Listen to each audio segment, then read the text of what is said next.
2004년 9월 27일 샌프란시스코에서 한 여성이 길가에 담요에 쌓여있는 소녀 맥시나 데너의 시신을 발견했습니다. 피해자는 목이 졸려 사망했으며 장애 아동을 돌보는 교사가 되겠다는 착하고 자애로운 소녀의 꿈은 끝이 났습니다. 철저한 수사 끝에 비정한 살인자인 로이스 밀러가 밝혀졌지만 이 사건의 진짜 동기는 아직까지도 미스터리로 남아있습니다. 도대체 무슨 일이 일어난 걸까요? 2004년 9월 27일 샌프란시스코, 미국 위 한 여성이 자정 무렵 집으로 돌아가던 중 길가에서 무언가를 발견했습니다. 자세히 보니 그것은 담요에 쌓인 시신이었습니다. 그녀는 그 지역을 고속으로 떠나는 갈색 차 한 대를 목격했습니다. 여자는 급히 경찰에 신고했습니다. 피해자는 젊은 여성으로 확인되었으며 누운 자세로 사망했고 헝클어진 잠옷을 입고 있었습니다.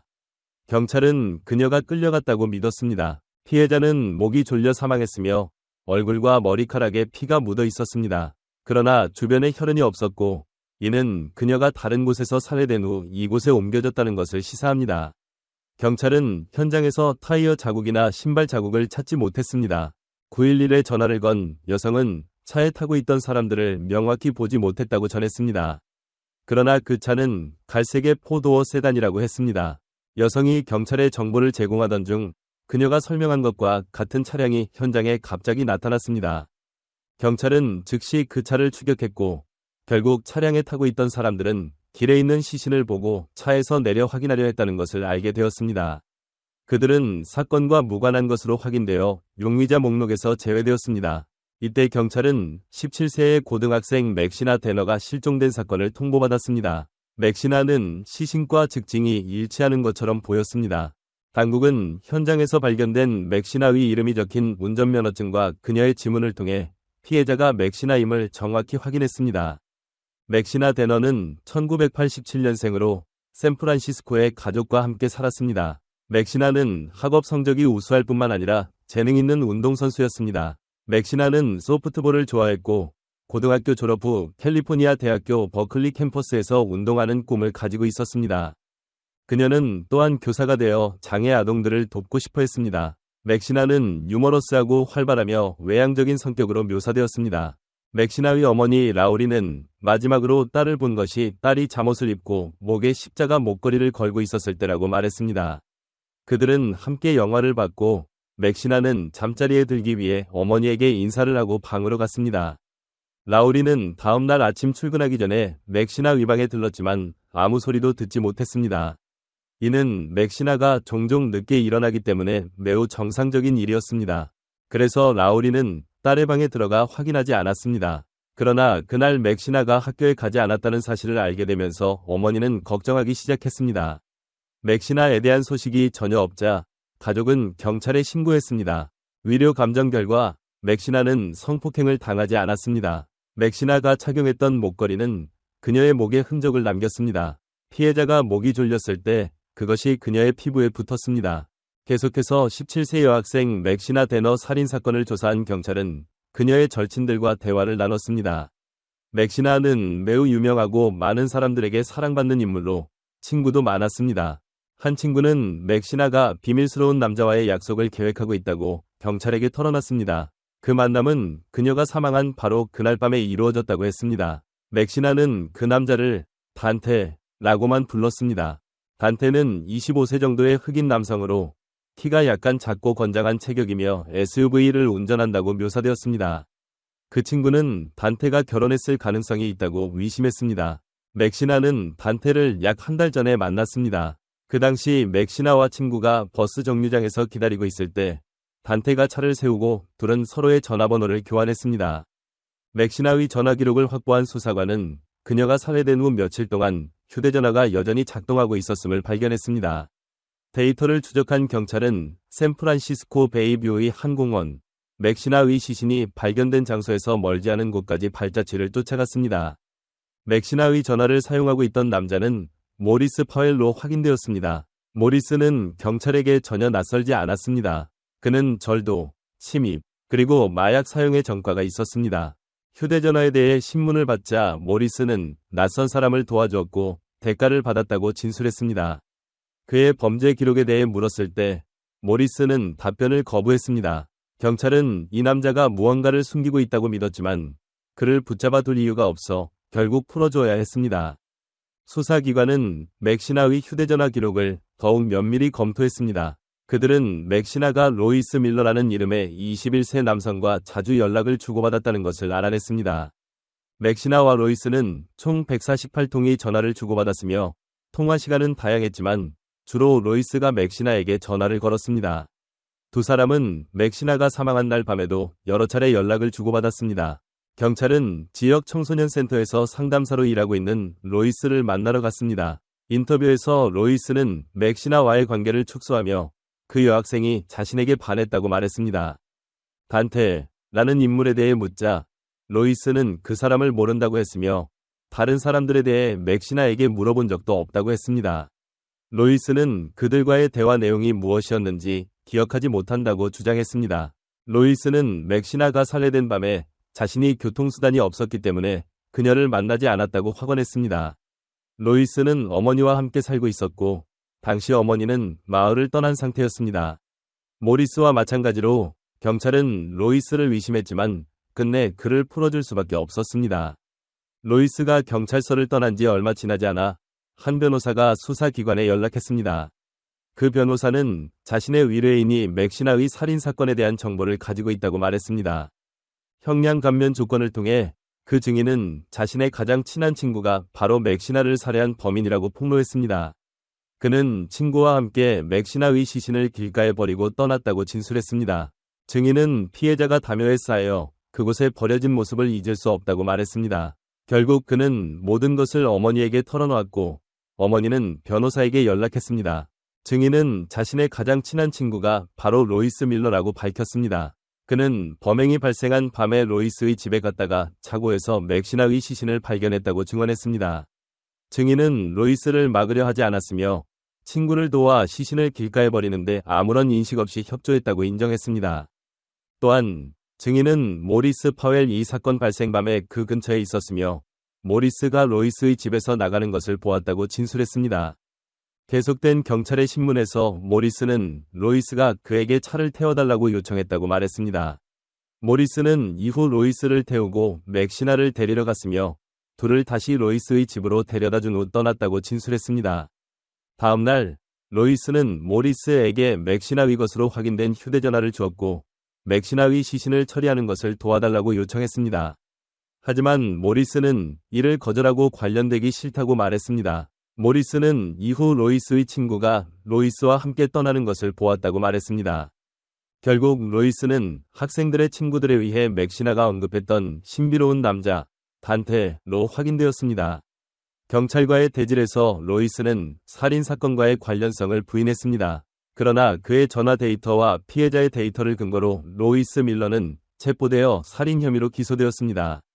로이스의 재판은 2007년 3월에 시작되었습니다. 로이스의 가장 친한 친구가 주요 증인으로 나섰습니다. 검찰은 로이스가 맥시나를 살해한 후 친구를 끌어들여 도움을 요청하고 모리스에게 죄를 덮어씌우려 했다고 주장했습니다. 반면 변호인은 모리스 파웰이 이 범죄의 주범이라고 주장하며 전과가 많은 모리스가 범행을 저질렀고 로이스는 단지 시신을 길가에 두는 것을 도왔다고 주장했습니다. 2007년 3월 18일 배심원단은 최종적으로 로이스가 주범이자 실제 살인범이라고 판결을 내렸습니다. 그는 2급 살인죄로 15년에서 종신형까지 선고를 받았습니다. 사건의 진정한 동기는 밝혀지지 않았습니다.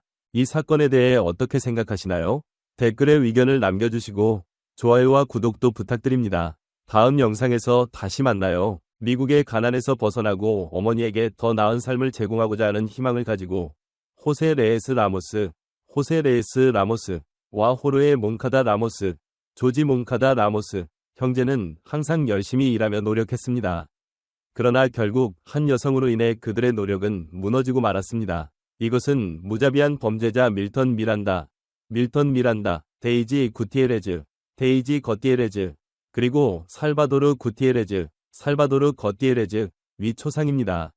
그들은 맹목적인 사랑으로 호세 레스 라모스의 생명을 끝내버렸습니다. 도대체 무슨 일이 있었던 걸까요? 호세 레스 라모스는 1984년 온두라스 테구시갈파에서 태어났습니다. 그는 4남매의 첫째입니다. 아버지는 호세가 어릴 때 집을 나갔고 그는 어머니를 도와 동생들을 양육했습니다. 동생들은 항상 호세를 아버지처럼 생각했습니다. 2008년 호세는 몇 년 전에 시카고 일리노이에 도착한 동생 호르헤 몽카다 라모스와 함께 살기 위해 미국으로 갔습니다. 두 형제는 건설 분야에서 함께 일했습니다. 호세는 열심히 일하고 책임감 있는 사람이었습니다. 결국 그는 자신의 사업을 시작하여 아파트를 수리하는 일을 하게 되었습니다. 호세와 호르헤는 모두 열심히 일하며 온두라스에 있는 가족에게 돈을 송금했습니다. 그들은 언젠가 어머니를 미국으로 데려올 수 있기를 희망했습니다. 그동안 호르헤는 데이지 구티에레즈라는 지역 여성과 교제하고 있었습니다. 데이지는 한 아이의 엄마로 임신 후 학업을 중단해야 했습니다. 호르헤와 데이지는 한 아이를 두었으나 이 커플은 자주 다투고 결국 힘든 이별을 하게 되었습니다. 데이지는 부모님과 함께 살며 그들이 아이를 돌보는 데 도움을 주었습니다.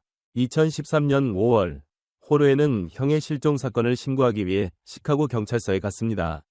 그는 호세와 5월 21일 이후로 연락이 없었다고 말했습니다.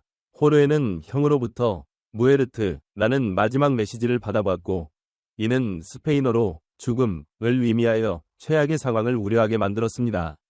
경찰은 곧 호세의 미국에서의 일과 생활, 온두라스의 가족에 대해 조사하기 시작했으며 공항도 확인했습니다. 그러나 호세는 어디에서도 발견되지 않았습니다. 5월 21일 이후 모든 소식이 끊겼습니다. 호세는 자동차가 없었고 대중교통을 이용해 이동해야 했습니다. 호세는 자주 조카와 데이지의 또 다른 아이와 함께 있었습니다. 그는 아이들에게 매우 사랑받았고 호르헤와 데이지가 별로 좋은 관계가 아니었을 때 중재자 역할도 했습니다. 2013년 6월 7일 전화 기록을 통해 경찰은 호세의 마지막 전화 활동이 5월 21일 데이지 부모 집 근처에서 발생했음을 알게 되었습니다.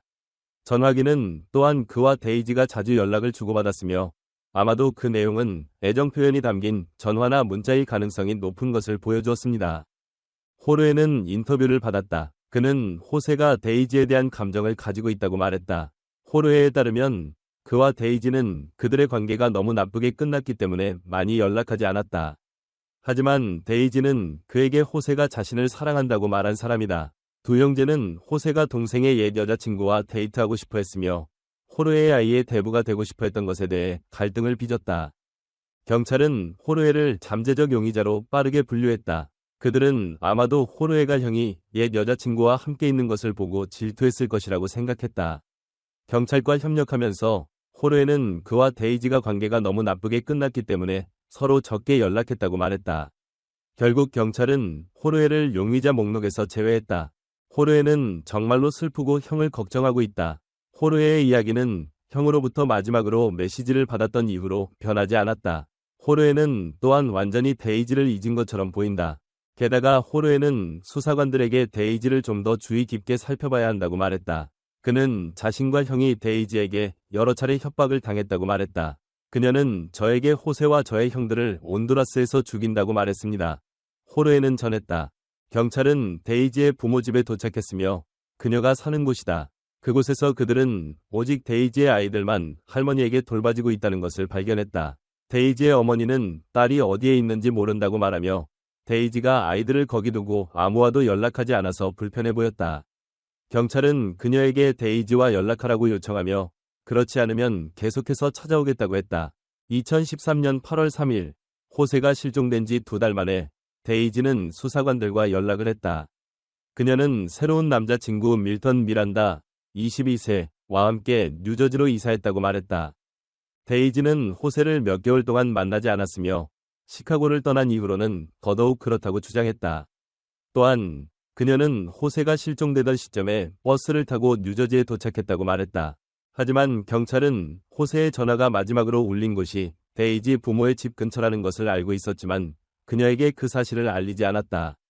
수사관들은 밀턴이 5월에 시카고에 갔었는지 계속 질문했지만 데이지는 그렇지 않다고 말했다. 이것은 또 다른 거짓말입니다. 경찰은 뉴저지에서 시카고까지 가는 2장의 버스표를 발견했습니다. 이 표는 호세가 실종된 후 며칠 만에 구매된 것입니다. 2013년 8월 10일 데이지는 탐정에게 전화해 자신이 마을로 돌아왔다고 이야기하며 만나기로 했습니다. 데이지는 이후 호세가 5월 21일 자신과 함께 있었다고 인정했습니다. 그녀는 산책을 하던 중 4명이 모르는 남자들에게 납치당했다고 말했습니다. 데이지에 따르면 그들은 그들에게 복면을 씌우고 차에 태워 시카고 남서부의 나무가 우거진 보호구역으로 데려갔습니다. 그곳에서 호세는 데이지의 눈앞에서 살해되고 시체가 분해되었습니다. 가해자들은 피해자의 시신을 가방에 넣고 숲에 묻었습니다. 이상한 사람들은 자신들이 중미에서 활동하는 마약 밀매 조직의 일원이라고 주장하며 호세가 그들의 목표라고 말했습니다. 데이지는 자신이 탈출했지만 너무 두려워 경찰에 사건을 신고하지 못했다고 전했습니다. 탐정들은 데이지의 이야기에 의구심을 가졌지만 그녀가 주장하는 장소에서 호세와 자신이 납치당했을 가능성을 조사하기 위해 수색팀과 개들을 파견했습니다. 그러나 결국 그들은 이곳에서 아무런 이상한 점을 발견하지 못했습니다. 2013년 10월 4일, 데이지는 다시 경찰에 연락해 자신이 납치되었다는 것이 거짓말이었다고 인정했습니다. 그녀는 밤에 잠을 잘 수 없었고 이제는 모든 사실을 털어놓고 싶다고 말했습니다. 이 시점에서 데이지는 새로운 남자친구 밀턴 미란다와 헤어졌습니다. 그녀는 밀턴에 대해 매우 화가 난 모습을 보였습니다. 데이지는 호세와의 관계를 유지하면서 밀턴 미란다와 사귀었다고 인정했습니다. 시카고로 함께 여행을 갔을 때 밀턴은 호세가 데이지에게 보낸 문자 메시지를 발견하고 질투와 분노에 휩싸였습니다. 데이지는 밀턴에게 자신이 호세가 아닌 그를 사랑한다고 주장하며 그 사실을 증명하겠다고 했습니다. 데이지는 밀턴이 호세를 때리게 하자고 제안했습니다. 2013년 5월 21일 밤, 가족이 집에 없을 때 데이지는 호세를 초대했습니다. 그리고 그녀는 그를 자신의 침실로 안내했습니다. 호세는 그때 밀턴이 옷장에 숨어 있는 것을 전혀 모르고 있었습니다. 데이지가 옷을 벗기 시작했을 때 밀턴은 은신처에서 뛰어나와 금속 파이프로 호세를 공격했습니다. 이후 그는 칼로 피해자를 찔렀습니다. 데이지는 이것이 전혀 계획의 일부가 아니었다고 주장했습니다. 그녀는 밀턴이 호세를 때리기만 할 줄 알았으나 그를 죽일 줄은 몰랐습니다. 데이지는 모든 책임과 죄책감을 밀턴에게 돌렸습니다. 탐정들은 이 데이지의 진술에 의구심을 품었습니다. 칼과 금속 파이프가 미리 준비된 것처럼 보였기 때문입니다. 그들은 데이지의 범죄에서의 역할이 그녀가 주장하는 것보다 더 크다고 믿었습니다. 추가 조사를 받는 동안 데이지는 결국 호세를 죽이는 일에 공모했다고 인정했습니다. 데이지에 따르면 그녀는 호세가 자신의 삶에서 사라지기를 원했으며 밀턴이 그것을 해낼 수 있다는 것을 알았습니다. 데이지는 밀턴이 호세를 때리고 찌른 후 침대에 피가 가득했다고 말했습니다. 그런 다음 데이지는 자신의 아버지인 살바도르 구티에레즈에게 전화를 걸어 문제를 해결했다고 말하고 호세의 시신을 처리해줄 것을 요청했습니다. 최근에 데이지의 어머니는 정원을 만들기 위해 집 뒷뜰을 파고 있었습니다. 데이지는 밀턴과 살바도르가 호세의 시신을 분해한 후 뒷마당에 묻었다고 밝혔습니다. 이후 그들은 피가 묻은 매트를 버렸습니다. 완료 후 살바도르는 딸과 그녀의 남자친구를 뉴저지로 보내기 위해 버스 티켓을 샀습니다. 데이지는 아버지에게 쫓겨나 다시는 돌아오지 말라는 말을 들었다고 이야기했습니다. 그러나 데이지는 밀턴과 헤어진 후 시카고로 돌아왔다고 말했습니다. 그녀는 밀턴에게 매우 화가 나서 그를 경찰에 넘길 계획이었습니다. 2013년 10월 4일 데이지 구티에레즈의 증언에 따르면 경찰은 그녀의 집 뒷뜰을 수색했고 결국 검은 쓰레기 봉투에 담긴 희생자 호세 레에스 라모스의 유해를 정원에 묻힌 채로 발견했습니다. 이웃들은 이전에 그 지역에서 악취가 났다고 말했습니다. 범죄 현장 조사팀은 데이지의 침실 커튼, 창틀 및 환기구에서 혈흔을 발견했습니다. 또한 살바도르 구티에레즈 데이지의 아버지와 밀턴 미란다 데이지의 새로운 남자친구가 호세의 시신을 해체하는 데 사용한 도구를 수집했습니다. 살바도르는 체포되어 살인 은폐 혐의로 기소되었습니다. 그는 밀턴과 그의 갱단과의 관계를 매우 두려워했다고 말했습니다. 살바도르는 데이지가 5월 21일에 호세의 시신을 보여주었을 때 그는 호세가 딸을 괴롭혔다고 믿었습니다. 호세의 시신을 처리한 후 살바도르는 데이지와 밀턴에게 밖으로 나가라고 요구했고 그들에게 뉴저지로 가는 버스 티켓을 사주었습니다. 시카고 경찰은 이후 뉴저지 경찰과 연락을 취했습니다. 경찰은 밀턴이 불법 거주 중이며 도주하려고 한다는 사실을 발견했습니다. 경찰은 밀턴을 1급 살인 및 살인 은폐 혐의로 체포했습니다. 데이지도 같은 혐의를 받았습니다. 수사기관은 데이지의 동기가 그녀의 전 남자친구이자 호세의 동생인 호르헤 몬카다 라모스와 다시 만나기 위해서라고 믿습니다. 또한 이 여성이 밀턴에게 자신의 가치를 증명하려고 했다고 생각합니다. 2013년 10월 데이지 구티에레즈 19세는 1급 살인 혐의로 법정에 섰고 그녀의 아버지 살바도르 구티에레즈 56세는 살인 은폐 혐의로 기소되었습니다. 데이지 구티에레즈는 시신 해체 혐의를 인정하고 16년형을 선고받았습니다. 데이지는 유죄 인정 합의의 일환으로 밀턴에 대한 증언을 하기로 동의했습니다. 이를 알게 된 밀턴은 호세를 살해했다고 자백하고 1급 살인 혐의를 인정했습니다.